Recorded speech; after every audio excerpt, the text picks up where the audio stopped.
setelah kita capek makan dan makan lagi, sekarang pasti akan ngantuk. Iya pasti. Siap. Ya maaf. Seizin Pak Ketua, Ya, sok. Inge akan membacakan hasil notulensi Iya. rapat komisi PDGSDA Cakep. yang sangat berjibaku dan menghasilkan beberapa beberapa catatan, Iya. masukan, rekomendasi dari tim komisi kami. Kami membahas dua. Jamaah. Yang pertama adalah pembahasan tentang paparan yang sudah disampaikan mengenai SIH 3. SIH 3 Maras Gancang. Yang kedua, kita membahas adik atau Inga? Adik. Tinggali kedua jadi Kak Inge ya tinggali. Yang kedua tentang tadi pembahasan rumusan kecil. Apa aja Bu Eno? Ada aja. Nah, dari pembahasan pengelolaan sistem informasi hidrologi, hidrometeorologi, dan hidrogeologi, kami menitik beratkan dari pembahasan yang telah disampaikan oleh narasumber tadi terhadap kendala yang diungkapkan. Itu saja rekomendasi kami.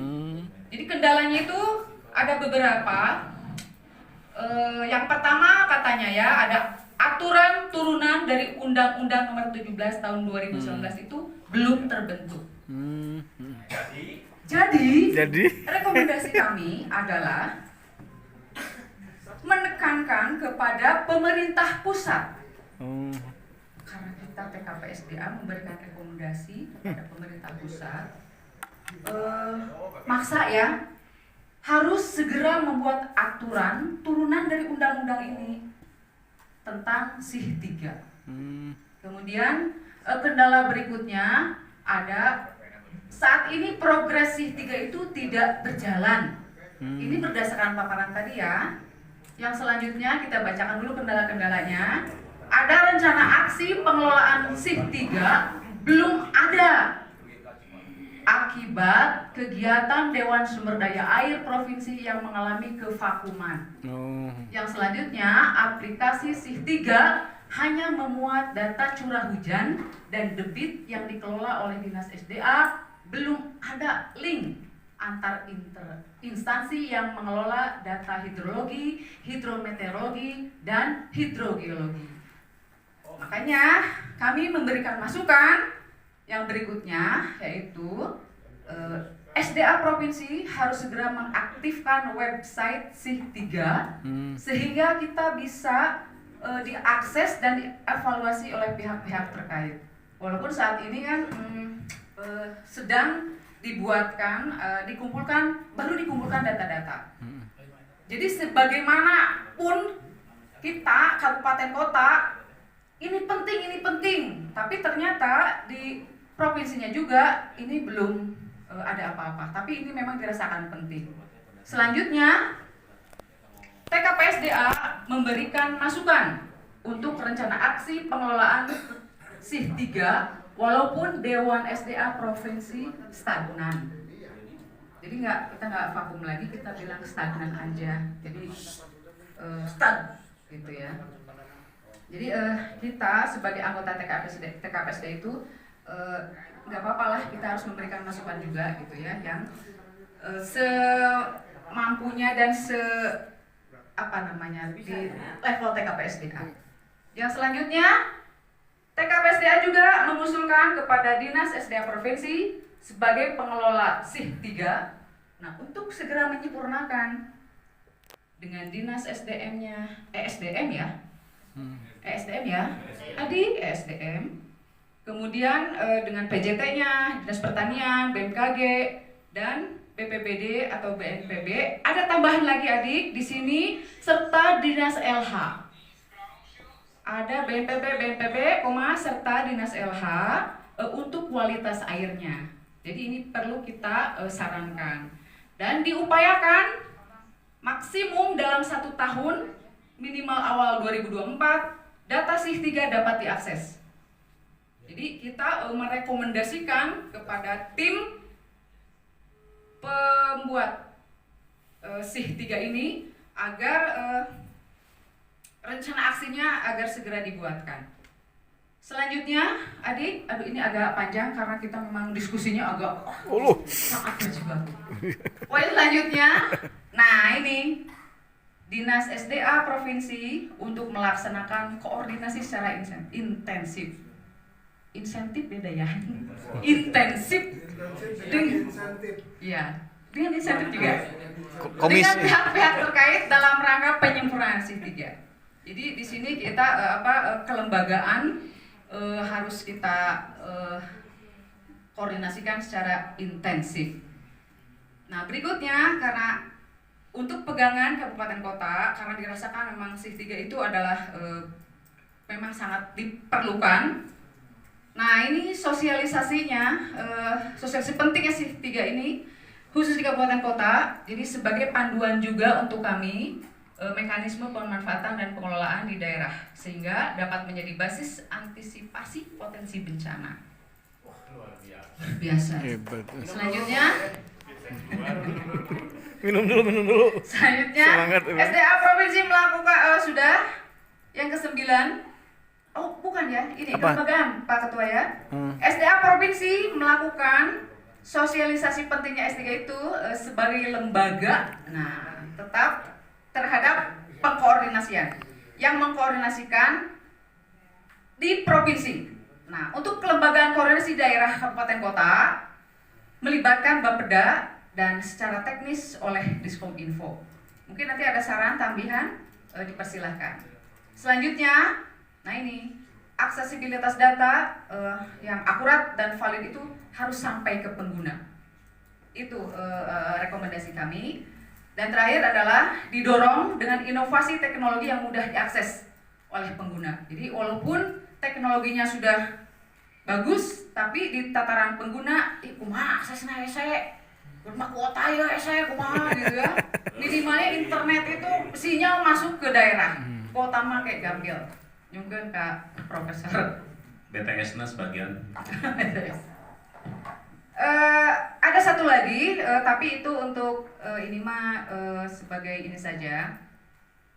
Pembahasan tadi terhadap perumusan kecil. Selain tadi sudah kita sepakati untuk menghapuskan tentang sekretariat. Nah, ya, ini kita rekomendasinya. Jadi program-program dan kegiatan-kegiatan yang dilaksanakan oleh pemerintah maupun non pemerintah ini supaya dapat diinformasikan di sidang pleno pada sidang komisi. Jadi kita memiliki rencana kegiatan di masing-masing daerah yang dapat kita tampung di TKP SDA. Siapa tahu nanti kita dapat diaplikasikan. Mungkin demikian Pak Ketua, salajengna diskusi nanti Pak Ketua nanti yang bisa. Assalamualaikum warahmatullahi wabarakatuh. Alhamdulillah, nuhun Bu ini. Kasih. Jadi sesi diskusinya nanti sekalian saya kira. Jamaah. Sama lumayan juga tadi dialognya dan hampir berkelahi. Berdarah-darah begitu untuk olahraga gitu. Penting tadi, wah lumayan lah antara kehutanan, kemudian BPDAS ditambah Bapeda. Ya, terima kasih. Yang pertama adalah tentang penguatan perlunya melaksanakan penguatan kelembagaan PSL 3. Maksudnya adalah yang menjadi clearing house di mana BBWS di hidrologinya, kemudian di SDA, dinas SDA juga sama agar itu dikuatkan gitu. Kemudian 2, mendorong pemerintah untuk segera menerbitkan peraturan pemerintah sebagai turunan dari Undang-Undang 17.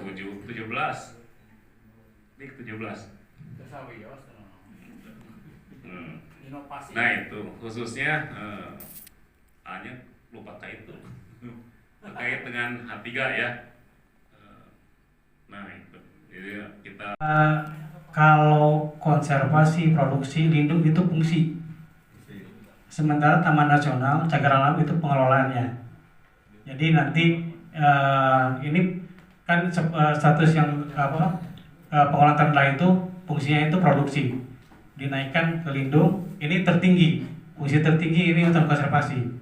Ya nanti kalau sudah ditetapkan sebagai hutan konservasi, nanti akan ada penilaian tersendiri. Apakah ini nanti akan dijadikan taman nasional, akan dijadikan cagar alam, atau mungkin hanya itu dua pilih-pilihnya antara taman nasional dengan cagar alam. Itu bentuk pengelolaannya nanti. Tapi dari ini mungkin yang kita fokuskan di statusnya, di fungsinya. Bahwa ini berbuat harus dijadikan berfungsi konservasi. Itu mungkin yang ininya. Tapi kemudian juga kalau saya tidak salah sih nanti ini wilayahnya mana saja.